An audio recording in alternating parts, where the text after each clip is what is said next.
Bien, donc Pierre Mercader, donc je suis responsable adjoint du pôle travail de la DIECT. Alors on va avoir un certain nombre de questions qui vont se poser, hein. Donc je vais essayer d'être le plus synthétique possible. Donc pour moi il y a trois questions, trois types de questions qui peuvent se poser. La première concerne les mesures de prévention dans les entreprises, hein, au regard du droit du travail. La seconde, tous les aspects qui sont liés au contrat de travail, hein, donc suspension de contrat de travail, les problématiques de droit de retrait, etc. Et puis l'accompagnement des entreprises, donc qui relève plutôt de ma collègue du pôle 3E de la DIECT, donc notamment les questions relatives à l'activité partielle. En préambule, si je peux me permettre, je veux dire, la situation des entreprises, elle est différente quand même selon les cas de figure. On a des entreprises qui vont être totalement fermées, dont l'activité va être totalement interrompue, ou bien fortement diminuée, notamment du fait des mesures obligatoires de fermeture. On pourra peut-être y revenir, mais bon, je ne veux pas trop non plus m'avancer sur ces questions-là. Je viens juste de regarder ce que disait l'arrêté du 14 mars qui listait les activités qui devaient être interrompues. Il y a des activités pour lesquelles la problématique, ça va être de continuer justement l'activité avec peut-être un effectif réduit ou avec des problématiques d'absence du fait de la fermeture des établissements scolaires ou d'arrêt maladie. Et puis il y a peut-être même des entreprises qui vont avoir un surcroît d'activité, je ne sais pas. Dans certains cas, des entreprises qui ont un caractère vital, qui, du fait de l'épidémie, vont avoir plus de travail. Donc la palette de l'étendue des problématiques donc c'est difficile. Chaque entreprise a sa problématique particulière. Alors sur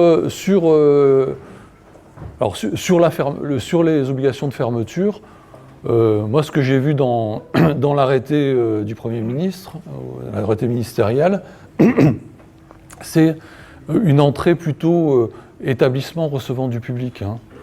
Donc c'est pour ça que c'est un peu compliqué, je pense. Alors, je ne vais pas m'avancer mais on liste en fait selon les catégories d'établissements recevant du public. Donc ce qui veut dire à contrario que pour toutes les activités qui ne sont pas en lien avec la réception du public, notamment tout ce qui est livraison, etc., il n'y a pas à ce jour en tout cas, hein, puisque on n'est pas en période de confinement généralisé, il n'y a pas d'obligation de fermeture complète des entreprises. Donc on est bien sur l'aspect établissement recevant du public. Mais bon, je ne veux pas trop m'avancer parce que d'abord ça ne relève pas de la réglementation du travail et je pense qu'il y aura des précisions, hein, la préfecture va apporter des précisions sur quel type d'activités exactement sont concernés, donc il faut attendre quand même d'avoir des précisions là-dessus. Sur les mesures de prévention, d'abord, il y a effectivement, comme ça a été dit tout à l'heure, une obligation de se baser sur l'évaluation des risques. Donc il y a des mesures qui visent à éviter les risques complètement, hein, c'est-à-dire ça peut être la fermeture au public, voilà, d'éviter les contacts, ça peut être d'éviter les contacts par le biais de réunions, d'éviter les déplacements, que ce soit à l'intérieur de l'île de la Réunion ou à l'extérieur. Donc tout ça, ce sont des mesures qui visent à éviter le risque, autant qu'elles soient possibles. Après, il y a bien sûr toutes les mesures d'organisation des postes de travail, notamment pour éloigner les personnes les unes des autres, mais aussi les mesures de nettoyage, de désinfection, et surtout ne pas oublier dans les mesures qui sont à prendre, les mesures qui concernent les entreprises extérieures, c'est-à-dire actualiser les plans de prévention s'il y en a, et de manière à bien séparer les flux, à faire en sorte qu'on tienne compte de l'ensemble de ces problématiques. Après, il y a également les mesures, effectivement, d'organisation du temps de travail, voire de développement, bien sûr, du travail à distance ou du télétravail, qui sont des mesures de bon sens quand elles sont possibles. Donc, l'étendue, alors moi je ne suis pas en capacité de vous dire ce que vous devez faire vous individuellement dans chaque entreprise, hein.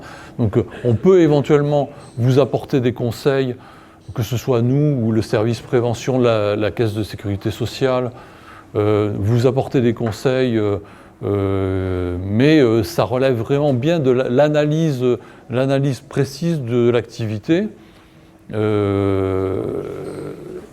de chaque entreprise. Donc on est bien dans le mode évaluation des risques.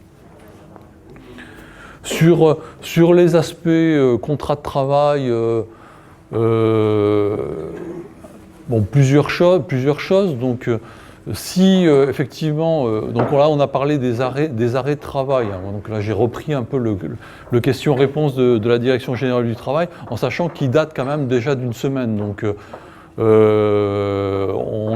les décisions qui ont été prises et peut-être les prochaines décisions modifieront peut-être la donne, hein.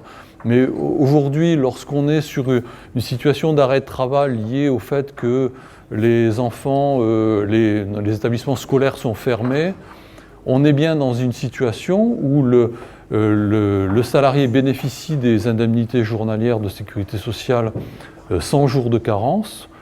Le décret qui a fondé cette obligation, cette possibilité, c'est le décret de fin janvier, j'ai plus la date exacte. Donc il prévoyait une durée maximum de 20 jours, hein, pour répondre un peu à la question. Donc en théorie, ça pourrait aller jusqu'à 20 jours.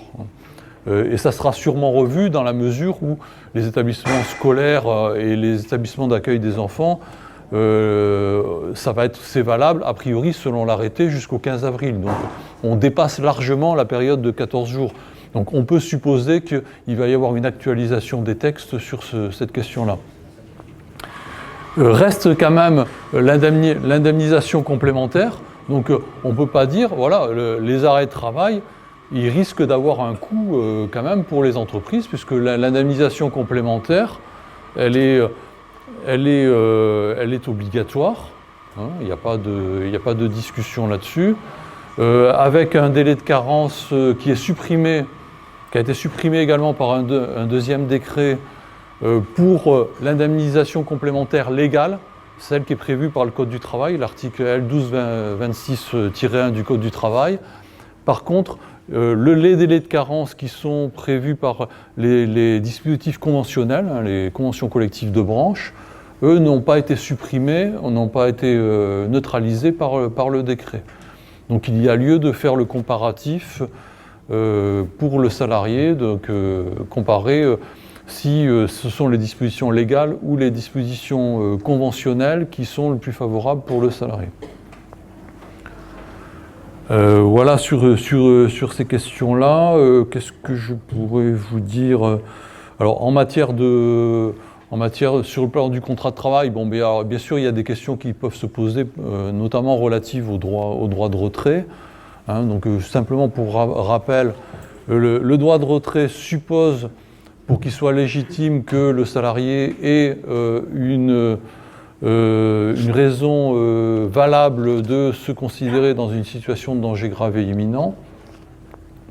La réponse de l'administration centrale, du ministère du Travail, est de dire qu'à partir du moment où l'employeur a pris les dispositions qui sont préconisées par les autorités en termes de protection de la santé, le droit de retrait n'est pas légitime. Ceci dit, évidemment, c'est sous toute réserve de l'appréciation des tribunaux en cas de litige, en cas de licenciement par exemple, ou de sanction pour un usage illégitime du droit de retrait. Bon, là, là aussi on est sur des problématiques, je veux dire, individuelles. Bon, donc c'est vraiment l'évaluation des risques, donc d'où l'importance de ce qui s'était dit tout à l'heure, de la communication, du travail s'il y en a avec les représentants du personnel pour arrêter les mesures, pour les faire comprendre, voilà, pour vérifier leur efficacité. Voilà sur ces questions-là. Alors j'oublie peut-être des choses, mais bon, vous n'hésitez pas à me poser des questions, hein, si je peux y répondre, hein, parce que bon, voilà. Donc comme je vous le disais, les instructions du ministère du Travail, le question-réponse, enfin le dernier question-réponse qu'on a eu sur ces questions-là date du 9 mars, et donc depuis le 9 mars, ça a déjà beaucoup évolué, et donc on est en train nous aussi de courir après le temps, hein, comme vous tous. Hein, oui. Sur l'accompagnement, donc par rapport aux situations des entreprises, peut se poser la question de difficultés en termes de production au sens large liées à des absences. Donc il peut y avoir des situations où il est nécessaire de déroger aux règles en matière de temps de travail et de repos. Donc le principe, c'est une dérogation je veux dire, à l'initiative de l'employeur, avec une information des services de l'inspection du travail. Donc il n'y aura pas forcément d'obligation de décision préalable, hein, mais simplement des régularisations, et idem au niveau de la consultation des représentants du personnel, même s'il est souhaitable quand même de le faire en étroite association avec les représentants du personnel. Il ne sera peut-être pas toujours possible de réunir en urgence le CSE. Donc vous pouvez déroger de votre propre chef, bon, bien sûr, si c'est justifié, et il y aura une régularisation préalable, postérieure. Donc ça, c'est valable pour les durées maximales quotidiennes et hebdomadaires de travail, c'est valable pour le temps de repos quotidien, voire même pour le repos hebdomadaire. Bon, enfin, encore que là, c'est un peu plus compliqué. Donc voilà, sur ces questions-là. Après, vous avez toujours aussi également la possibilité, en fonction de l'activité de l'entreprise, donc soit en plus, soit en moins, d'utiliser les dispositifs de modulation du temps de travail s'ils sont applicables dans votre entreprise, c'est-à-dire soit du fait d'un accord d'entreprise, soit par application directe d'un accord de branche, si l'accord de branche permet l'application directe. Donc, ce qui vous permet éventuellement de moduler en dessous ou au-dessus de la durée hebdomadaire moyenne de travail légale de 35 heures. Et puis bien sûr, autre type d'accompagnement, c'est donc, alors c'est pas non pas le chômage partiel, mais l'activité partielle, pour lequel donc éventuellement ma collègue répondra aux questions précises, en sachant que on a eu une annonce de la ministre du Travail sur une revalorisation de la prise en charge du remboursement par l'État, mais pour l'instant, on n'a pas eu de consignes directes, précises, les textes ne sont pas encore sortis, mais de toute façon, si c'est le cas, ça sera rétroactif, hein, donc il n'y aura pas de problème. Vous pouvez malgré tout faire vos demandes d'activité partielle. Le principe étant que il vaut mieux prévoir large. De toute façon, les remboursements se font ensuite au vu des bulletins de paye, donc de la production des bordereaux de demande de remboursement.